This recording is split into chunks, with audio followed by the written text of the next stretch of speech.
नमस्कार, मी डॉक्टर स्मिता तरटे. आपण पाहत आहात श्रीगोंदा ऑल महाराष्ट्र न्यूज. जर आपण नवीन असाल तर लाईक करा, सबस्क्राईब करा आणि शेअर करा.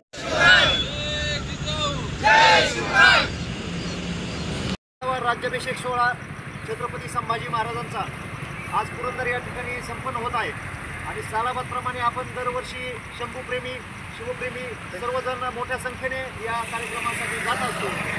गेले मागील अनेक वर्षापासून आपण ही मोहीम सुरू केलेली आहे. या मोहिमेला दरवर्षी आपल्याला चांगला प्रतिसाद मिळत आहे आणि मावळ्यांची संख्या दिवसेंदिवस वाढत आहे. आज देखील येण्यासाठी अनेक जण इच्छुक होते, परंतु आपल्याला जाण्यासाठी आपण सोय करण्यामध्ये आपण अपुरे पडलो. पुढच्या वर्षी आपण ती सुधारणा करून घेऊ. निश्चितच जास्त शेकडो मावळे नेण्याचा आपला संकल्प पुढच्या वर्षी आपण ठेवू.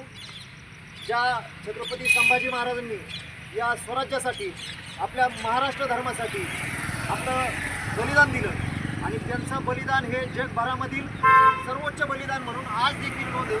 सर्वात क्रूर ज्यांची हत्या करण्यात आली आणि ज्या पद्धतीने हत्या करण्यात आली याची नोंद आणि याची इतिहासामध्ये देखील आजपर्यंत नेहमी नोंद ठेवलेली आहे. आपण देखील त्याचं स्मरण ठेवून ज्या राजाने आपल्यासाठी बलिदान दिले त्या राजाच्या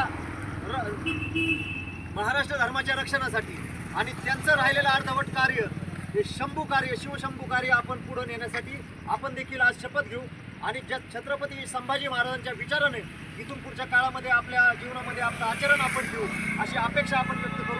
या 345व्या संभाजी महाराजांच्या राज्याभिषेक सोहळ्याच्या मी सर्व शंभूप्रेमींना शुभेच्छा देतो आणि आपण वेळात वेळ काढून आपल्या राजाला मुद्रा करण्यासाठी आज सगळेजण या ठिकाणी पुरंदर किल्ल्यावरती जात आहोत याचा मला सार्थ अभिमान आहे. भविष्यात आपण असंच सर्वांनी एकजुटीने हा कार्यक्रम आपण पुढे नेऊ अशी या ठिकाणी अपेक्षा व्यक्त करतो.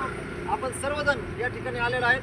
आपल्या सर्वांच्या वतीनं आपलं स्वागत करण्यासाठी आपल्या नगरीचे नगरसेवक आणि नेहमी आपल्याला या आपल्या कार्यामध्ये भक्कम साथ देणारे प्रशांतजी गोरे या ठिकाणी उपस्थित आहेत. त्यांना मी विनंती करतो की आपण सर्वांच्या वतीनं आम्हाला सर्वांना शुभेच्छा द्याव्या.